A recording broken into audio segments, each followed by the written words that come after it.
Hello दोस्तों, how to do channel पे एक बार फिर से स्वागत है। मैं आया हूँ यहाँ पे झारखंड स्टॉल नंबर 132 में, और हम आपको एक आज नई दिखाएंगे।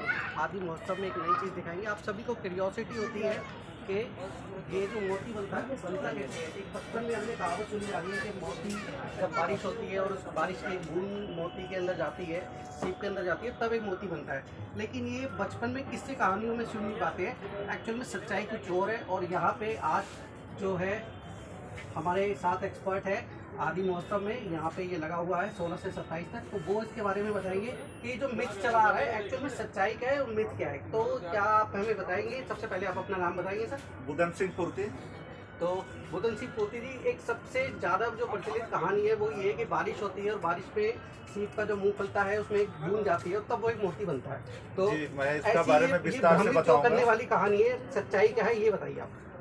बात यह है कि नक्षत्रवान के समय में जब बारिश होती है तो उसके मुंह पे गिरने से वो मोती बनते हैं। ये एक मनगढ़ंत कहानी है, बहुत सारों में इसको अच्छी तरह से लिखा गया है, लेकिन हमारी रिसर्च, हमारी शोध इस पे भरोसा नहीं करती है, विश्वास नहीं करती है। समुद्र के नीचे रहने वाले, सतह पे रहने वाले शीप पे पानी की बूंद कैसे जाएगी? सबसे पहली बात तो ये है कि उसमें पानी कैसे जाएगी तो मोती बनेगी।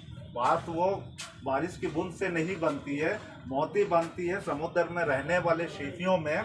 जब ज्वार भाटा चलती है, ये अपना भोजन लेने के दौरान मुंह खोल के रखते हैं और उसी दौरान किसी तरह का पानी में हलचल, भूकंप या ज्वार भाटा चलती है तो उसी ज्वार भाटा के माध्यम से ही उसका मुंह में आपका कीट, बालू, पतंग वगैरह प्रवेश कर जाती है और उसे निकालने की प्रयास करती है। वो निकालने की प्रयास करती है, जब नहीं निकलता है तो वो किसी जगह पे उसको सेट करती है। सेट होने के बाद जब उनको तो निश्चित है कि दर्द बुझाएगा ही, अपनी दर्द से बचने के लिए वो कैल्शियम कार्बोनेट का रिलीज करते हैं और वही कैल्शियम कार्बोनेट का जो है परत बाई परत चढ़ते चढ़ते चढ़ते धीरे धीरे करके वो मोती का रूप ले लेती है। और हम आज कल्चरिंग में उसी टेक्नोलॉजी को, उसी तौर तरीका को समुद्र में होने वाली हलचल को लेकर के वहाँ पे जो न्यूक्लियस के रूप में एक पत्थर प्रवेश करती है उसके ऊपर में मोती बनते हैं। तो आज हम इसको कल्चरिंग में भी उसी विधि को अपनाते हैं। हम न्यूक्लियस बनाते हैं, शीप को समुद्र या नदी या कहीं से भी खोज के लाते हैं। उनकी जो वातावरण है उस वातावरण का हम पानी बनाते हैं, उस मैनेजमेंट का पानी बनाते हैं, उसको सीसीयू करते हैं, मेडिसिन देते हैं। और मेडिसिन देने के बाद में हम उसे क्या करते हैं, सर्जरिकल वो टेक्निकल पे लाते हैं, सर्जरी करते हैं, बीज डालते हैं। बीज डालने के बाद में आप क्या करते हैं कि उसको फिर से उसी तरह का पानी में भी बहुत तरह के पानी होते हैं, लोग पानी पानी बोलते हैं। पानी में भी बहुत सारे बैक्टीरिया होते हैं, उस बैक्टीरियाओं को भी पहचानने की ज़रूरत होती है। उसका पीढ़ से संबंधित भी बैक्टीरियाओं को जानना होती है जो उनकी पीढ़ के लिए उचित है। जैसा हम एक व्यक्ति को अपने शरीर को मजबूत और स्वस्थ बनाए रखने के लिए हम अच्छी अच्छी चीज़ों की, साग सब्जी, फ्रूट्स, दूध खाते पीते हैं, तो इनके लिए भी हमें जो है ना ऐसे बहुत सारे बैक्टीरिया हैं, क्लोरोफाइटा, साइनोफाइटा, थैलाफाइटा, एम्ब्रियोफाइटा, फाइटोप्लैंटन जैसे जो बैक्टीरिया हैं इनकी पीढ़ के लिए है। तो हम उसका भी डेवलप करते हैं, उनकी भी डेवलप करके हमारा मोती जो है एक अच्छी गुणवत्ता मोती हो, समुद्र में वो होने वाली मोतियों से हमारा कहीं बेहतर हो, परसेंटेज अच्छा हो, इस तरह का हम मोती की वो कल्चरिंग करते हैं। तो पहले तो आपने देखा कि ये जो मिथक है, यानी कि जो सालों से जो परंपरा चलती आ रही है, जो कहानी एक जनरेशन से दूसरी जनरेशन पे जाती है, जब आप इस तरीके के महोत्सव में आएंगे तो आपको पता चलेगा कि सच्चाई क्या है और कहानियों में और सच्चाई में अंतर क्या होता है। तो ये एक बहुत बड़ा अंतर है कि हम जो बचपन से सुनते आ रहे हैं, बारिश होती है, मोती होती है। अब जो सीप है वो तो जाहिर बात है समुद्र की गहराइयों में रहती है, तो रियरली मतलब इतने मोती कहाँ से आएंगे, इसलिए कुछ लोग कहते हैं कि बहुत रेयर है, बहुत नायाब है।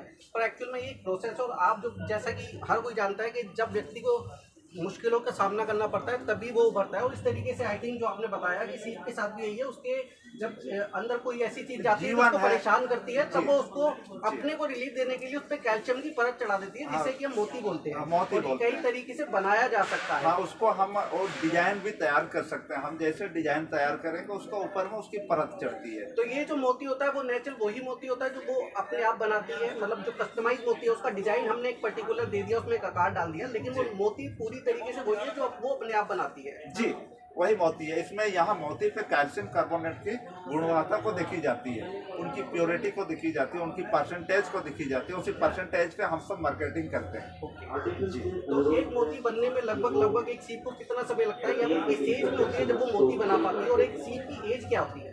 और शीप की एज जो है वो 6 से 8 साल की होती है। ठीक है। हम उस पर भी ये वो तय करते हैं कि कौन से शीप में हमको कितनी साल की मोती की पर्मिंग करनी है। ठीक है। शीप की उम्र को ध्यान में रखते हुए उस पर हम पर्मिंग करते हैं। ठीक है। मान लीजिए कि हम 6 साल की शीपों में पर्मिंग कर रहे हैं और वो हम 2 साल की मोती कर रहे हैं तो समय से पहले वो डेथ हो जाते हैं। ठीक है। यदि हम डिजाइन पाल पे काम कर रहे हैं, दुर्गा माँ काली माँ की वो काम कर रहे हैं, वो तो 8 से 10 महीना में उसमें संभव हो सकता है कि उसका मरने से पहले हमें मोती दे देंगे। ठीक है। यदि हम राउंड पाल पे काम करते हैं, न्यूक्लियस पे काम करते हैं, तो वो हमारा 15 से 20 महीना लगता है, यानी कि 4 साल की सीपों में काम करते हैं, 2 साल एक्स्ट्रा ले लेते हैं ठीक है। ताकि वो मरने से पहले हमें मोती बना के चले जाए, है ना। तो इस तरह का है इसका टर्म एंड कंडीशन है। वो शीप को जो है आपको जानना होगा, उनकी उम्र सीमाओं को जानना होगा, उनका लाइफ सर्किल को समझना होगा, तभी ये मोती कल्चर जो है सही तरह से संभव है। नहीं तो ऐसे ही है कि आपका बहुत सारे सीपें मर जाएंगे। जैसे यहाँ पे मैंने सिस्टम बनाया, अमोनिया वो वगैरह कहाँ से रिलीज होती है, किस किस से सीपों को नुकसानी होती है, इसकी डिटेल्स आपके पास समय है तो मैं उसकी डिटेल्स भी दे दूंगा सर। जी, हमारे पास समय है। तो ये आपके पास जो है ये सीप की वैरायटी है और देखिए ये अभी इसने बुलबुला छोड़ा था, यानी कि सांस भी लेती है। हाँ, सांस भी लेती है। तो ये देखिए ये अभी जीवंत है, जिसको कहते हैं कि इनमें लाइफ है। तो ये एक्चुअली ये एक ऐसी चीज है जिसके अंदर लाइफ है, वो अपनी परेशानी को मिटाने के लिए मोती को आकार दे देती अपनी है, दर्द को मोती के रूप में, अपने दर्द को मोती के रूप में आकार दे देती है। जिस तरह कहते हैं कि जीवन में परेशानियां आएंगी तभी व्यक्ति अपने सही आकार में आता है, उसी तरीके से इन मोतियों के साथ भी यही कहानी है कि जब सीपों को परेशानी होती है तो वो इसको एक सही आकार बना पाती है। तो एक सीप की लाइफ जो है वो 6 से 8 साल होती है। तो इसमें मतलब इसमें भी एज होती होगी कि युवावस्था हम उसका रिंग को काउंटिंग करते हैं। ठीक है। एक शिप मैं आपको दिखा रहा हूँ, ये शीप मैं दिखा रहा हूँ। आप ऐसे देखेंगे तो समझ में नहीं आएगा कि इसकी उम्र कितनी हो रही है। ठीक है। इसके ऊपर में जो रिंग चढ़ी हुई है, इस रिंग को काउंटिंग करते हैं। ये रिंग पूरा कंप्लीट हो जाती है तो 1 ईयर होता है ना। दूसरा रिंग अगर वो आधा अधूरा रहता है, एक्यूरेट महीना की काउंटिंग नहीं हो पाती।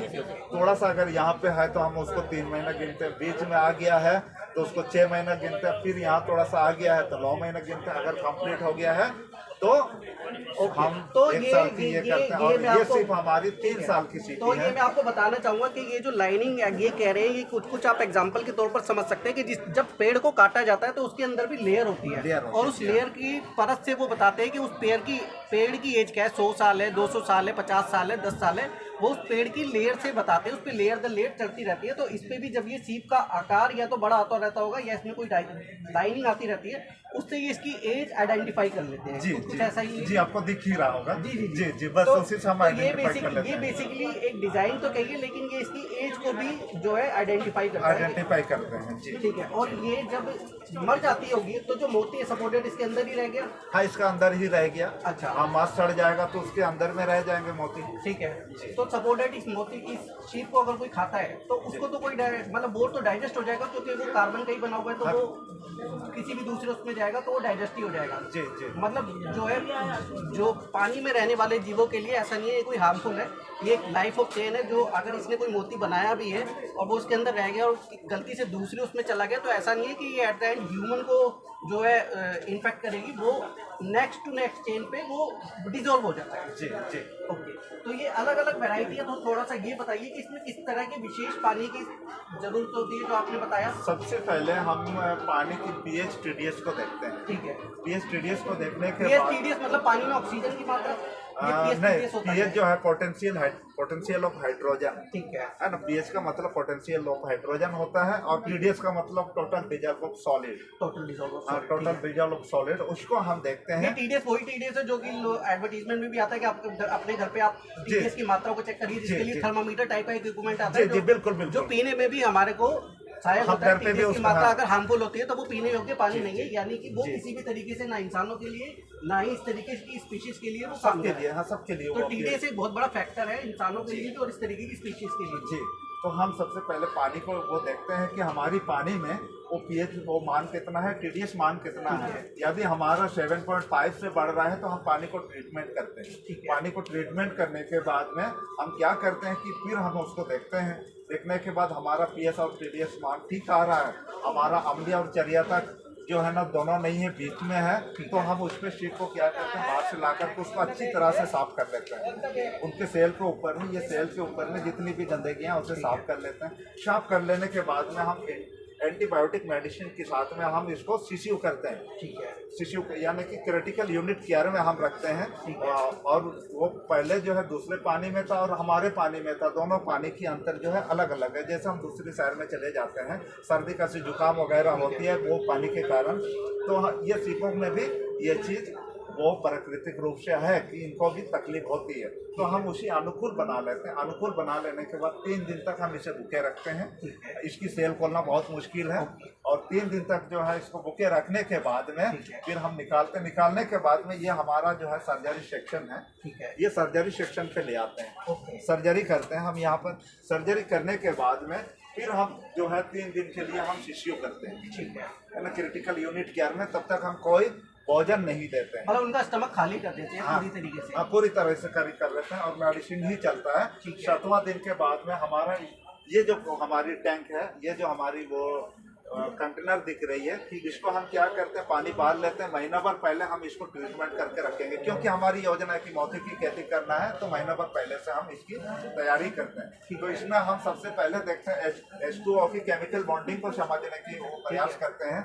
उसमें कौन कौन से बैक्टीरिया हमारी मौजूद है। पानी में 16,000 बैक्टीरिया है, तो सभी 16,000 बैक्टीरियाओं को हम लैब के माध्यम से पानी को लैब करते हैं। कौन कौन से बैक्टीरिया हमें उचित है और अनुचित है, हमें वो कौन सी ज़रूरत है सीप के लिए, इसकी वातावरण क्या है, इसकी लाइफ स्टाइल क्या है, इसको ऑक्सीजन कौन से हम बैक्टीरिया को हटाएंगे तो हमारी 20% ऑक्सीजन मेंटेन रहेगी, ये 20% ऑक्सीजन रहेगा, तभी अच्छी तरह से सर्वाइव करेंगे। यदि कम होगा तो उसमें भी फिर दिक्कत है, तो फिर हम इसमें शेड करते हैं। आप जरा आएंगे तो ठीक है। पहले मैं एक मिनट थोड़ा सा बता दूं, तो ये नॉर्मल जो मैं आपको बता दूं कि एक्चुअली क्या रही है कि बेसिकली क्या है कि 7.5 आपका एक बेसिक स्ट्रक्चर है, इतना तो होना ही चाहिए, चाहे सीप कोई भी प्रजाति की हो। दूसरा ये कि मान लीजिए जब हम लोग शिफ्टिंग करते हैं तो शुरू के 2-4 दिन हम थोड़े से अनकंफर्टेबल रहते हैं, कहीं जाते भी हैं तो ये जब ये किसी भी प्रजाति को लेके आए तो जाहिर बात है वहाँ का एनवायरनमेंट, वहाँ का पानी सब कुछ अलग होगा। फिर उसको ये धीरे धीरे अपने एरिया में अपने पानी के अनुसार उसको कन्वर्ट करते हैं और भूखा रखते हैं, ताकि धीरे धीरे वो उसमें एडजस्ट हो जाए, वो मरे नहीं, और जो रिजल्ट हम उनसे लेना चाहते हैं वो एंड में दे पाए। ऐसा ही सर? जी, ऐसा ही है, बिल्कुल ऐसा ही। बिल्कुल ऐसे ही आपको आप जैसे बता रहे हैं, दर्शकों को जिस तरह से बता रहे हैं सेम ऐसे ही है। तो सेम ऐसा ही है। तो आप ये बताइए कि एक मोती अगर बन जाता है तो उसके बाद क्या इसकी बाय डिफॉल्ट डेथ हो जाती है, या फिर इसका जीवन चक्र चलता रहता है और ये दोबारा से प्रोडक्शन कर सकती है? नहीं, ये जो है एक बार जब वो मोती उसके अंदर में बनना शुरू हो जाती है, इसके बाद उनका वो डेथ की है, मतलब मरे बगैर अब मोती नहीं निकाल सकते, क्योंकि वो बड़ा होता है ना। उसका मेन पोजीशन पे वो यानी कि मेंटल पार्ट पे हो या उनका वो आपका वो बॉडी पार्ट में हो, जहाँ पे भी आप मोती का निर्माण करा रहे हैं, तो उसको मोती निकालने के लिए जो है ना उनको काफ़ी चोट पहुंचती है, उनकी जान चली जाती है, यानी कि निश्चित रूप से जो है वो मर जाते हैं। तो बेसिकली जब मोती बनाया जाता है तो यानी कि मोती बनाने की प्रक्रिया में जाहिर बात है उन मोतियों का चयन करा जाता होगा जो कि अपने 1 से 1, 1.5, 2 साल बाद जाहिर बात है कि उनकी एज वैसे ही एज साइकिल समाप्त होने वाली है। तो जो इसमें जो चाइल्ड एज है वो कहाँ तक की है, और जो यंग एज है वो कहाँ तक की है, और जो वृद्धावस्था है कहाँ तक की है, क्योंकि हर सीप को मोती नहीं बना पाती होगी।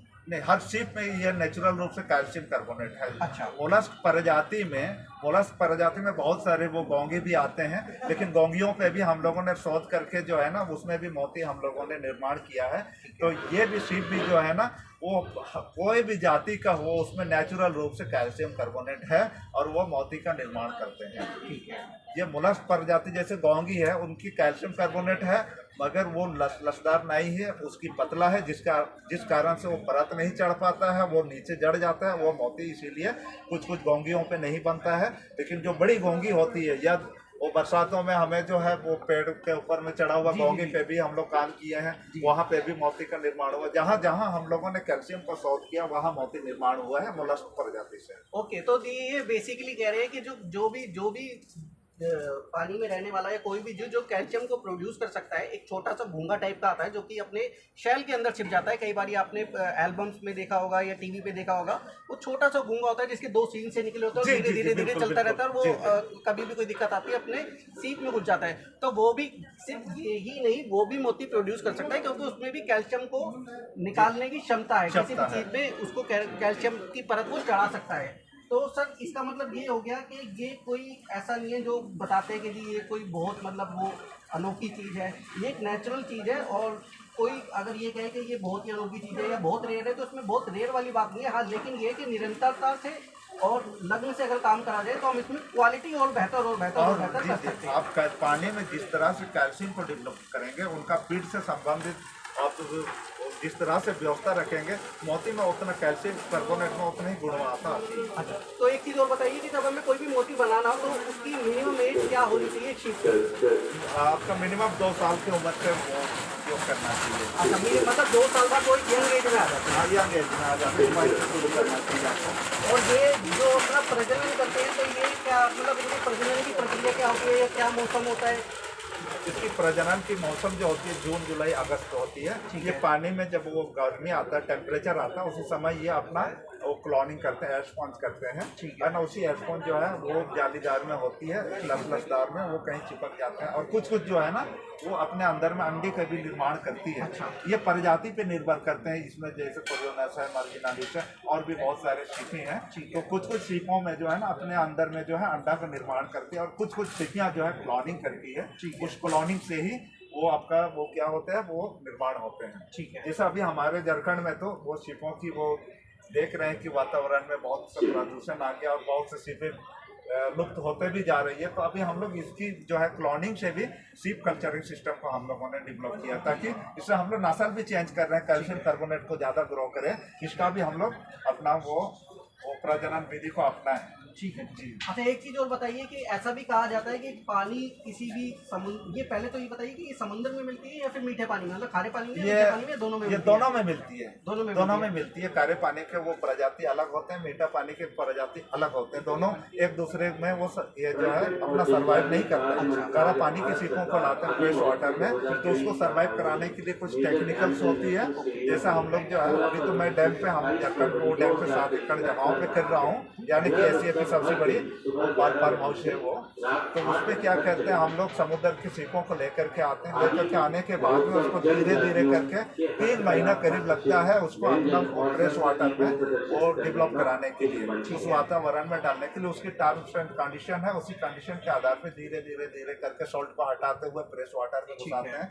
उसके बाद सर्वाइव कराते हैं। सर्वाइव कराने के बाद उसको वाजन करते हैं। वाजन करने के बाद में उसका हीमोग्लोबिन, हम लोग के में हीमोग्लोबिन होता है, इसमें हीमोसाइनिन होती है। तो वो हीमोसाइनिन को हम लोग चेक करते हैं कि वो हीमोसाइनिन की जो बैक्टीरिया है कितनी एक्टिव है, हमारा फ्रेश वाटर के पानी को कितना एब्जॉर्ब करके अपने आप को बॉडी का ग्रो किया है। बॉडी का ग्रो किया हीमोसाइनिन से हमें पता चलती है, सीप की हीमोसाइनिन से पता चलती है कि अभी हमारे पानी में फ्रेश वाटर में वो एडप्ट कर गए हैं, इस पर अभी काम किया जा सकता है। ठीक है जी। तो एक चीज़ और बताइए कि जैसा कि माना जाता है कि अगर किसी भी पानी के अंदर, खासकर मीठे पानी के अंदर, अगर वो पानी पीने योग्य नहीं है तो वहाँ पे सबसे पहले जो ये सीपियाँ हैं ये मरना चालू हो जाती है। मतलब ये इनको खारा पानी, मतलब खारा मतलब गंदा पानी नहीं, गंदा पानी ये इनके अंदर में जो है हम जैसे माल मूत्र ये करते हैं, इससे अमोनिया रिलीज होती है। अमोनिया क्या चीज़ है आप अच्छी तरह से समझना। अमोनिया के बाद में यदि साइनोबैक्टीरिया आती है, अमोनिया को खा करके साइनोबैक्टीरिया रिलीज होती है। साइनोबैक्टीरिया रिलीज होने के बाद में फिर आपका नाइट्राइड आती है। और नाइट्राइड जब आती है तो इतनी पॉइजन हो जाती है कि ऑक्सीजन लेवल को कम कर देते हैं और उसकी स्पीड से ये मरना शुरू करते हैं। जैसे इसका वो माल मूत्र का गिरना, सीप का सड़ना, पत्ता का गिरना, इससे नुकसान ही है, इससे बचा के रखना होता है। ठीक है। तो जो भारत में जो नदियाँ हैं उनमें ये सीप आजकल पाई जाती है, इनकी मात्रा धीरे धीरे पहले से कम होती जा रही है क्योंकि नदियों में गुणवत्ता, पानी की गुणवत्ता ये हम ये इसलिए कि खेतों में हम जो है रासायनिक खादों की हम उपयोग कर रहे हैं। वो पानी यदि हमारे कीटनाशक जैसे दवाओं का भी हमने धान को अच्छा उपज के लिए हम उपयोग कर रहे हैं, वो बरसातों में क्या होती है, वो नदी में चले जाती है। नदी में चले जाने के बाद में सीपों पे ये बाकी यानी कि जलीय सीपों को ही छोड़िए जलीय जीव पे पूरी असर कर रही है, जिस कारण से जो है इनकी लुप्त होते जा रही है। ठीक है, लाइन ऑफ चेन को डिस्ट्रैक्ट, हाँ डिस्ट्रैक्ट कर रही है। जी जी ठीक है। तो जैसा कि आपने देखा कि ये बड़ी ही सेंसिटिव प्रजाति है और किसी भी तरीके से पानी में अगर कोई भी दूषित कण आते हैं, खास करके ऐसे, उससे हम आइडिया लगा सकते हैं कि वो इंसानों तक लेवल को भी हार्म कर सकते हैं। क्योंकि ये बड़ी सेंसिटिव चीज़ है और जब ये बनने लग जाती है तो ये एटलीस्ट एक इंडिकेटर है कि पानी को हमें और ज़्यादा मैला होने से बचाना चाहिए और कुछ एक्टिव स्टेट उस समय तक कर लेने चाहिए। मतलब ये इंडिकेटर बहुत हाई इंडिकेटर पे काम कर सकता है। इंडिकेटर पे जो है आप पीएच टीडीएस पे काम कर सकते हैं। पीएच टीडीएस आपको पूरा डिटेल्स बताती है, आपकी आपका चरिया और अम्लीय कितना है ये पूरा बताती है, आपकी पानी की हार्डनेस उसको पूरा बताती है, पानी की गुणवत्ता पूरा बताती है। वो पीएच टीडीएस से आपका टीडीएस से ये बताती है कि आपकी पानी की टेम्परेचर क्या है, उसी के आधार पर इसमें काम करना चाहिए। ठीक है सर, और एक चीज़ और बताइए कि जो भारत में इसकी जो प्रजाति है वो कितनी प्रजातियां होंगी या विश्व में कितनी प्रजातियां होंगी? विश्व में तो इनकी 8000 से भी ज़्यादा प्रजातियां हैं, लेकिन ऐसे है कि कुछ सीप जो है ना दूसरी माहौल में रह करके हमारी इस माहौल को वो एडप्ट नहीं कर पाते हैं, ठीक है ना, उसमें सर्वाइव नहीं कर पाते हैं। यहाँ पे बहुत सारा प्रजातियां हैं, किसी भी प्रजातियां पे आप फार्मिंग कर सकते हैं। ठीक है, तो भारत में इस तरीके की खेती कहाँ होती है? ये खेती अब बढ़ रही है या फिर इसका स्केल क्या है? मतलब ये बढ़ते हुए क्रम में या फिर घटते हुए क्रम में? अभी थोड़ी बहुत जो है ना, बहुत से यूट्यूब में लोग अपना वो सीपा से प्रशिक्षण लेकर के अपने काम कर रहे हैं। कुछ लोग सफल भी हो रहे हैं, कुछ फेल्योर भी हो रहे हैं। फेल्योर होने के पीछे कारण है जानकारी की अभाव, ठीक है ना, जानकारी के अभाव में। लेकिन अभी तक तो भारत उतनी प्रोग्रेस पे नहीं है, अभी डेवलप कर रही है। अभी जैसे मैं यहाँ पे बैठा हुआ हूँ, यहाँ पे दिल्ली के सभी लोग आ रहे हैं, तो यहाँ पे ये पता नहीं चल रहा है कि यहाँ पे कितने लोग जानते हैं। अभी तक जितने भी हमारे पास आए हैं बिल्कुल अननोन पर्सन ही आए हैं। तो इसका मतलब इससे अंदाजा लगाया जा सकता है कि भारत में अभी जो है 1% भी नहीं है हम लोग। तो एक चीज़ और बताइए कि अभी जो है ये इंडस्ट्रियल प्रोडक्शन के तौर पर यूज़ कर सकते हैं भारत में या फिर ये एक खेती से जुड़ा हुआ सेक्टर ही है अभी भी? ये एक इंडस्ट्री के रूप में भी आपका इसको यूज कर सकते हैं। इसको सबसे पहले तो ये समझने की चीज़ है, ये एक कृषि का नाम दिया गया है, लेकिन एक कृषि से पैसा नाम उसको टच करती है। ठीक है, इससे जब मोती बनती है, मोती बनने के बाद अन्य तरह का श्रृंगार बनाई जाती है। हम सब अभी मोती की जो फार्मिंग कर रही है सिर्फ एस्ट्रोलॉजिस्ट की दृष्टि से जो है, हमारी मोती की डिमांड नहीं है, हमारी ज्वेलरी की डिजाइन, ज्वेलरी के माध्यम से ज़्यादा डिमांड है। ठीक है, तो देखिए जैसा कि आप सभी जानते हैं कि जो मोती जो है वो ज्वेलरी सेक्टर में एक बहुत ही मतलब हाई प्रायोरिटी डिमांड उसकी हमेशा रहती है। और क्योंकि मोती सीप से निकलता है तो सबसे पहले दिमाग में आता है कि भाई ये खेती से जुड़ी हुई चीज़ है। तो ऐसा नहीं है, आप इसको एक इंडस्ट्रियल बिजनेस के तौर पर देख सकते हैं। और कोई भी जो कि बिल्कुल अननोन है, अगर कोई काम करना चाहे तो उसको इसकी नॉलेज लेने में कितना टाइम लगेगा और इसकी क्या प्रोसेस है, जैसे कि ये आदि महोत्सव यहाँ पे लगाए तो इस तरीके से वो किस तरीके से अवेयर हो सकता है और किस तरीके से उसको कितनी मतलब जो है जगह चाहिए होगी। क्योंकि इंडस्ट्रियल प्लांट पे अगर करना होगा तो जाहिर बात है वो जागे, तो जाहिर बात है फ्लोर वाइज ज़्यादा बनाना चाहेगा तो इंडस्ट्रियल प्लांट के तौर पर इसकी फ्लोर वाइज भी फ्लोर वाइज भी वो प्रोडक्शन हो सकती है। प्रोडक्शन हो सकती है। सबसे पहली बात तो ये है, ट्रेनिंग की बात हम लोग कर लेते हैं। भारत में अभी लगता है 15 दिन के आसपास की ट्रेनिंग होती है। ठीक है, हमारे पास 45 दिन की कोर्स है और 3 साल का डिग्री भी है। ठीक है, इस शीप से संबंधित जो है ना 3 साल की डिग्री में आप पानी की सारी बैक्टीरियाओं को समझेंगे, शीप का सांस चलने की सेकंड को समझ पाएंगे, उसकी बॉडी स्ट्रक्चर को समझ पाएंगे, उसकी बीमारियों को समझ पाएंगे, उनको किस तरह से ट्रीटमेंट करेंगे। ये हमारे पास में 3 साल की कोर्स है। और नॉर्मल जो मोती की खेती करना चाहते हैं, पानी से लेकर के सीप तक समझने के लिए, न्यूक्लियस को समझने के लिए 45 डेज की कोर्स होती है, जो सबसे छोटी कोर्स है, जो तुरंत में आप सीख लीजिए और खेती करना शुरू कीजिए। तो देखिए बेसिकली क्या है कि कहते हैं कि किसी भी बिजनेस को समझने के लिए हमें उस बिजनेस की बेसिक जानकारी होनी चाहिए। तो इनका एक छोटा कोर्स है 45 दिन का, जो भी कोई इंडस्ट्री अपनी लगाना चाहता है या इसमें इंटरेस्टेड हो, वो खुद भी अवेयर होने के लिए एक छोटा कोर्स कर सकता है। और बाकी इनके पास एक बड़ा कोर्स भी, अगर वो उसको ज़्यादा इंटरेस्टेड है तो वो एक बड़ा कोर्स कर सकता है। अदरवाइज वो यहाँ से स्किल लेवल भी कॉन्टैक्ट के थ्रू मिल सकती है और वो खुद एक इंडस्ट्री लगा सकता है। क्योंकि ज्वेलरी की इंडस्ट्री हमेशा ही डिमांड में रहती है, चाहे वो कोरोना हो। इनफैक्ट जो सबसे ज़्यादा जल्दी रिकवर हुई है वो ज्वेलरी की इंडस्ट्री हुई है, क्योंकि लेडीज़ हमेशा डिमांड करती है ज्वेलरी की। तो ये थोड़ा बताइए कि ये अलग अलग जो वैरायटी है सारी एक ही है, दिखने में एक जैसी है, तो ये एक ही है या फिर ये अलग अलग है? और ये जो खाने में इस्तेमाल होती है, जो ये दिखाते हैं कि इसको खाते हैं, तो ये खाने के लिए भी इस्तेमाल होती है? हाँ, लोग खाते भी हैं। अच्छा, इसमें कैल्शियम कार्बोनेट होती है। जैसे हमारी ये सेल जो है और मोती निकलने के बाद ये शेल भी जो है टेबलेट वगैरह कैल्शियम कार्बोनेट की बनती है। तो मेडिसिन में भी यूज हाँ होती है।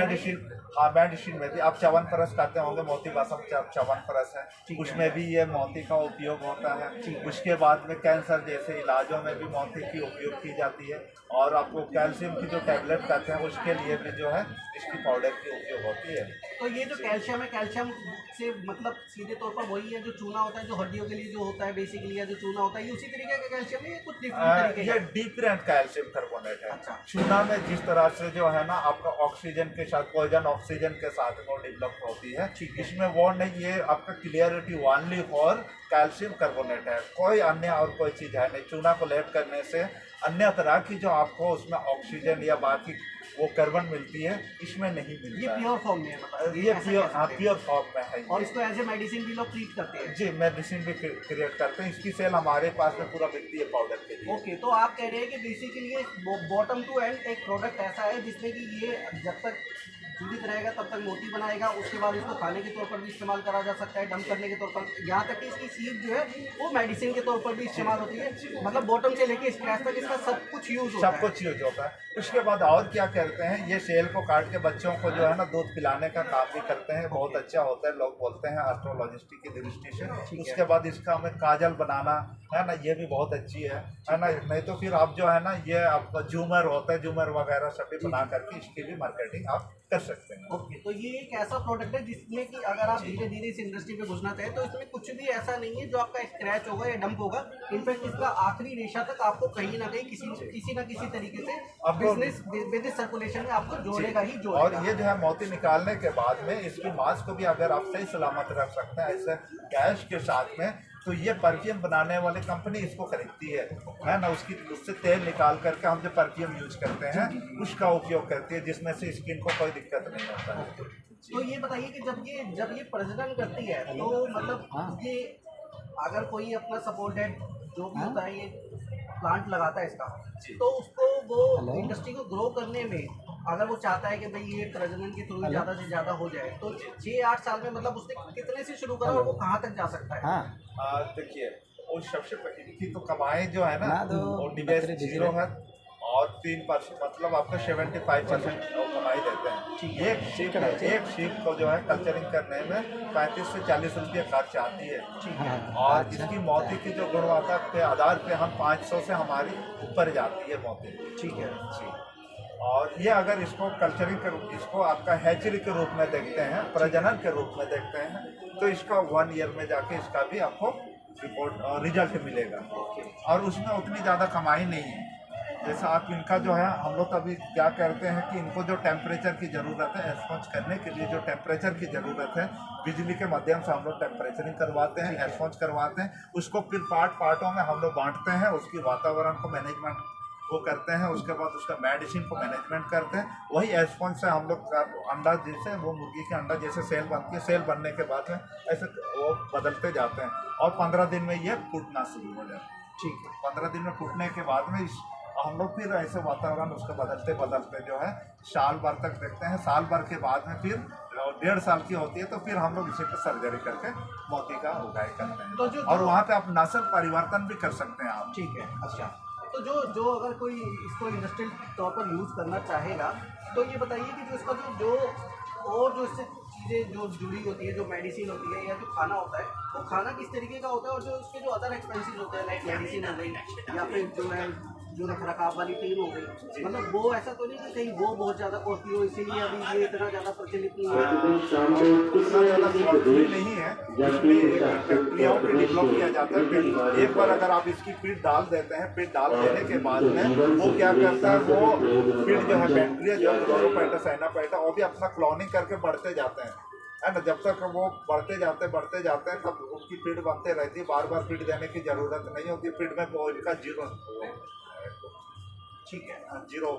तो एक चीज़ और बताइए कि जैसा कि ये यहाँ पे आदि मौसम में लगा हुआ है, तो कोई यहाँ पे शुरू करना चाहता है तो क्या किसी तरीके की गवर्नमेंट सब्सिडी वगैरह या फिर कुछ अप्रोच भी देती है? हाँ, अभी इनका जो है वो ट्राइपेड दे रही है। मैं तो ट्राइपेड का मास्टर ट्रेनर हूँ। पूरी भारत में जो है आदिवासी जनजातियों को निःशुल्क सिखाता हूँ। उसके बाद वो अपना शेल जो है रिसर्च स्टील रिसर्च इंस्टीट्यूट जो है और भी अपना काम करा रही है, CSR के माध्यम से काम करा रही है। ठीक है जी। तो देखिए ये क्या है कि ये इस तरीके की भारत की हमेशा ये प्राचीनता में महारत रही है और इस तरीके की नेचुरल रिसोर्सेज में क्या होता है कि ये एक अनऑर्गेनाइज सेक्टर है अभी, लेकिन अनऑर्गेनाइज सेक्टर की बहुत बड़ी खासियत ये होती है कि कई लोगों को रोजगार देती है, छोटे पैमाने पर अपने लोकल लोगों को रोजगार देती है। इस तरीके की खेती आप कर सकते हैं और अपना दिल से ये भ्रम निकाल दीजिए कि ये कोई खेती है, एक्चुअल में ये भी एक तरीके की इंडस्ट्री ही है। तो सबसे पहले अगर आप चाहते हैं कि भाई हम खेती में क्यों जाएंगे, तो ये किसी तरीके की खेती नहीं है, आप पूरी तरीके से इसको एज ए इंडस्ट्री समझ सकते हैं और इसका कोई छोटा कोर्स भी कर सकते हैं और वहाँ से आपको बड़े एक्सपर्टीज भी मिल जाएगी और जो उसमें जो बेसिक जो कॉस्ट है वो बहुत कम है और जो सपोर्ट में जो कॉस्ट होती है, जो मेडिसिन होती है या फिर जो चारा होता है या जो रखरखाव वाले होते हैं वो भी इतने हाई पे नहीं, वो ट्रेनिंग के दौरान सब सिखाई जाती है उनको। और उसकी ट्रेनिंग इतनी इजीली है कि मतलब आप जो भी स्टाफ रखेंगे वो विदिन ए वीक या 2 महीने में, मतलब एक्स्ट्रा कोई क्वालिफिकेशन की बहुत रेयर इसमें जरूरत नहीं है। आपको सिर्फ एक डेडिकेटेड बंदे चाहिए, डेडिकेटेड टीम चाहिए जो कि इसको रूटीन में ऑब्जर्व कर सके और मैनेज कर सके। तो ये थोड़ा सा आप प्लीज ये इसको दिखा देंगे। तो ये अलग अलग प्रजाति है। अभी जैसा कि मैं ये देख रहा हूँ कि मार्जिनालिस है, ये है प्रजाति मार्जिनालिस है। अच्छा, ये मार्जिनालिस है, ठीक है। और ये अलग अलग साइज की है, तो इनमें अलग अलग एज होगी सबकी? नहीं, वो छोटी बड़ी उम्र है। अच्छा, छोटी बड़ी उम्र है, मतलब कोई 2 साल, कोई 3 साल, कोई 4 साल ऐसे होगी। जी। आप इनके वो लेयर ऑफ स्ट्रक्चर से ये जो है लेयर ऑफ स्ट्रक्चर से आप पता लगा लेते हैं। जी। ठीक है बात। और उसके बाद आप बता रहे थे कि उन 2 डब्बों में अलग से रखा जाता है, उनको भूखा रखा जाता है, उसके बाद कुछ किया जाता है? वो सर्जरी से पहले। अच्छा, ये सर्जरी से पहले, ये बिफोर सर्जरी है। अभी इनको स्टमक आप खाली कर रहे हैं? जी। ठीक है, मतलब अभी इनमें मोती बनेगा, अभी ये नेचुरल है। ये अभी हम सर्जरी सेक्शन में लाएंगे। सर्जरी सेक्शन में लाने के बाद फिर शीशी होगी, तब जाके हमारा जो ये और डेवलप किया हुआ पानी है ना, वो फिर डेवलप किया हुआ फीड है, तब जाके हम इस पे डालेंगे। ठीक है। और वो आप चीज दिखाएंगे जो आप मोती के लिए यूज करते होंगे, कंपोनेंट किस तरीके का कंपोनेंट आप यूज करते हैं? ये हमारे सर्जिकल टूल्स है। हाँ, ये आपके सर्जिकल टूल्स हो गए। ये सर्जिकल टूल्स है, उसका मुंह खोलने का है। मतलब ये बेसिकली है कि आप जो किसी भी सीट को मारते नहीं है, सिर्फ उसका हल्का सा मुंह खोलते हैं, ताकि जैसे ऑपरेशन होता है हल्का सा चीरा लगाया और उसमें वो डिप कर दिया। हाँ, और फिर उसको जो है वैसे ही छोड़ दिया और वो नेचुरल तरीके से अपने को हील कर लेती है। जी। तो आप जैसे मोती बनाने के लिए आप किस तरीके का यूज करते हैं? जैसे छोटे छोटे दाने हो गए, जैसे ये हमारे न्यूक्लियस है। अच्छा, है ना, ये छोटे छोटे दाने। ये न्यूक्लियस किस चीज का बना होता है? ये सेल पाउडर से हम लोग बनाते हैं। अच्छा, सेल पाउडर और जिंक ऑक्साइड और अरल्डाइड के साथ इसको हम लोग सानते हैं। ठीक है ना, वो सानने के बाद में ये थोड़ी जो है वो हम लोग बनाते हैं। उसके बाद ये केमिकल से बनाया गया है। ठीक है ना, ये कैल्शियम का ये स्पेशल डिजाइन है, मतलब थोड़ा सा कस्टमाइज्ड डिजाइन है। कस्टमाइज्ड डिजाइन है। बहुत लोग चाहते हैं ना कि हमको दुर्गा माँ का चाहिए, काली माँ का चाहिए, तो इस तरह का वो डिजाइन जो है हम लोग तैयार करते हैं। इसकी ढांचा तैयार करते हैं, डाई तैयार करते हैं, उसके अंदर में इसको बनाते हैं। ठीक है जी। और ये इस तरीके का ये जो है इसके साइज पे भी डिपेंड करेगा कि इसको 2 साल लगेंगे या 1.5 साल लगेगा? ये 6 महीना से आपको इसको ध्यान रखना होता है। 6 महीना से अगर इसका डिजाइन का ऊपर में ज्यादा कैल्शियम कार्बोनेट डेवलप कर ले तो इसकी फिगर दब जाएगी, है ना, ढेला जैसे लगेगा, अच्छा नहीं लगेगा। तो हम लोग इसको जो है ना ज्यादा से ज्यादा 3 से 4 लेयर का डेवलप कराते हैं, ताकि ये डिजाइन हमारा क्लियर ना है। तो एक लेयर बनने में कितना टाइम लगता होगा अप्रोक्सीमेटली? 2 महीना लगते हैं। अच्छा, एक लेयर 2 महीने में बनती है। तो एक जो मोती है या जो कस्टमाइज जो इस तरीके की डिजाइन होगी, उनमें कितनी लेयर होती होगी इस पे पूरी कंप्लीटली? हाँ, ये आपका 3 लेयर से 4 लेयर, ज्यादा नहीं करते। अच्छा जी। जो कस्टमाइज होते हैं, बाकी मोती पे तो ज्यादा होती होगी? उस पे तो बहुत है। उसका मैं आप जितना वो लेयर चढ़ेंगे उतना मोती आपकी बढ़ती रहेगी, उतना उसका प्योरिटी बढ़ेगी। पर ये बात को भी ध्यान रखने वाली बात होता है, जैसे जहाँ हम कैल्शियम कार्बोनेट की बात करते हैं, इसमें मुश्किल से जो है ना 20-30% के बीच में रहता है ये, और ज़्यादा दूसरी मटेरियल रहती है और कैल्शियम कार्बोनेट कम। लेकिन इसको हम लोग जो है ना प्योरिटी पे नहीं बेचते हैं, इसको हम सब बेचते हैं डिजाइन के ऊपर में बेचते हैं। अगर इसको हम कैल्शियम कार्बोनेट और प्योरिटी पे बेचते हैं तो ये हमारा 20-25 रुपये की माल होती है। ओके। तो क्योंकि देखिए इसमें प्योरिटी का सेक्शन नहीं है, इसमें जो सेक्शन है वो जाहिर बात है कि इस तरीके की जो डिजाइनिंग है वो कंपोनेंट मेन है। और ये जब मोती जब कोई खरीदता है तो ये मतलब बिकता कैसे है? पीस के हिसाब से बिकता है? पीस का हिसाब से, पीस का मतलब हिसाब इसमें कोई से। कैरेट या ग्राम नहीं चलता, ये पीस के हिसाब से चलता हाँ, है? ये डिजाइन पाल पीस के हिसाब से चलते हैं, राउंड पाल कैरेट के हिसाब से बेचते हैं। अच्छा जी, 95 से लेकर 97, 98 तक का हम लोग कैरेट पे बेचते हैं, बस यही है। और जो इसमें अलग अलग जो कलर होते हैं, जो डिजाइन का तो आपने बता दिया, इसमें कलर भी होते हैं, तो वो कलर कैसे आते हैं? क्या वो कलर ब्रांडेड होते हैं या है, फिर- देखिए वो शीप पे, जो शीप की शेल पे मैं दिखा देता हूँ। जी जी ये जो हमारी शीप की शेल है, ये 7 रंग की होती है। 7 रंग की होती है? 7 ये रंग की होती हर है। सीप में 7 रंग की होती हर है? शीप में, अच्छा। हर शीप में 7 रंग की होती है। ठीक है। तो इस पे क्या होता है, प्रकाश संश्लेषण का भी बहुत बड़ा भूमिका होती है। ठीक है ना, प्रकाश संश्लेषण का भी बहुत बड़ा भूमिका होती है, जो वो कलर का वो डेवलप करते हैं। मतलब जो धूप की रोशनी धूप की पड़ेगी ओर से, उसके- धूप की रोशनी पड़ेगी, जैसे मार्जिनलिस और कोरियनस में जो है ठीक है। आपका वो सिर्फ और सिल्वर कलर में ही आएंगे। अगर इसको आप म्यूजिक सिस्टम पे काम कर रहे हैं, लाइट पे काम कर रहे हैं, तो उसमें से कोई एक ही कलर डेवलप होंगे। ठीक है। इसकी गारंटी नहीं बोल सकते हैं कि लाल निकलेगा, कि पीला निकलेगा, कि ब्लैक निकलेगा। ये म्यूजिक वाइब्रेशन पे भी हम लोगों ने रिसर्च की है, इसकी भी काफ़ी अच्छा वो रिजल्ट है। और लाइट पे भी हम लोगों ने काम किया, सन ऑफ लाइट को हम लोग कलर में लाइट करके हम लोगों ने उस पर भी काम किया, कलर मोती भी इसमें आती है।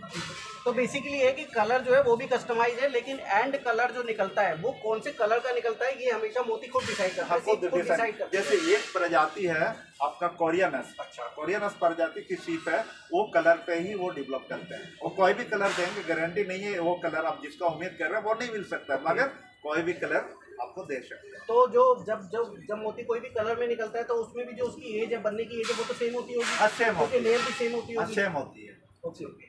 तो ये आपने यहाँ पे देखा, आदि महोत्सव में देखा कि किस तरीके से सीपों की जानकारी ली गई, और किस तरीके से एक जो बचपन से हम सुनते आए हैं कि एक बारिश की बूंद आती है और वो सीप की मुंह में पड़ती है, तो जी। ये सिर्फ एक मिथ है। और आप इस तरीके के मिथों पे न रहे, बल्कि इस तरीके के एनवायरनमेंट जो आजकल एक्टिविटी हो रही है और जो इस तरीके के महोत्सव लग रहे हैं, उन पे आइए और अपनी बेसिक जानकारी लीजिए कि किस तरीके से जो बेसिक चीज़ें होती है वो काम कैसे करती है और उनकी सच्चाइयाँ क्या है। और आप अपने आने वाली नेक्स्ट जनरेशन को वो बताइए जो सही है, ना कि वो बताइए जो सालों से चला आ रहा है। और यही इस तरीके के महोत्सवों का प्रयास है, अपने जो है नेचुरल एनवायरनमेंट को मद्देनजर रखते हुए, साफ़ सुथरा रखते हुए, अपनी पुरानी रीति रिवाजों को आगे लेके जाना, लेकिन सही ढंग से लेके जाना। और अगर कोई मिथक जो बन गया है उस मिथक को ख़त्म करना। तो हमारे साथ थे आदि महोत्सव में ये स्टॉल नंबर 132। और सर एक बार फिर अपना नाम बता दीजिए। गुरन सिंह पूर्ति एग्रोटेक। पूर्ति एग्रोटेक। तो अगर आपसे कोई कांटेक्ट करना चाहे तो कैसे कर सकता है सर?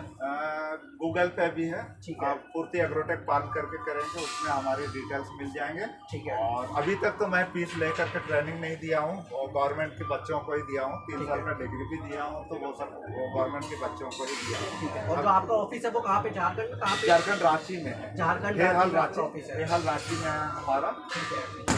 और वहाँ पे एक है चंडिल डैम है, जहाँ ठीक पे है। हमारी फार्मिंग है 7 एकड़ में। ठीक और है। फार्मिंग है हमारी 7 ठीक है। एकड़ में चल रही है। ठीक है। तो इसमें कोई कांटेक्ट नंबर नहीं है आपका, कोई मेल आईडी नहीं है? और मेल आईडी इसमें हम लोग तुरंत में बनाए हैं, मेल आईडी आप लोगों को ठीक है। हम दे रहे हैं। मेल आईडी मैं आपको डिस्क्रिप्शन में डाल दूंगा, और अगर कोई कांटेक्ट नंबर आप देना चाहें तो दे सकते हैं, अदरवाइज कोई बात नहीं, वो मेल भी कर सकते हैं। जी जी, ठीक है ना? तो इस तरीके से आप आइए। ऐसे आदि महोत्सव में ये 16 से 27 तारीख तक लगा हुआ है, 10 एक दिन के लिए लगा हुआ है। और इस तरीके से आइए और एक्सप्लोर करिए, अपनी बचपन की यादों को और बचपन की जो कहानियाँ हैं उनको ठीक करिए, ताकि वो नेक्स्ट जनरेशन तक ठीक जाए। और देखिए कि किस तरीके से क्या क्या चीज़ें होती है। और जो मोती है वो कोई बारिश से नहीं बनता, वो नेचुरल तरीके से एक प्रोसेस आप समझ सकते हो, वो उस तरीके से बनता है। तो आज के लिए हाउ टू डू में इतना ही। धन्यवाद।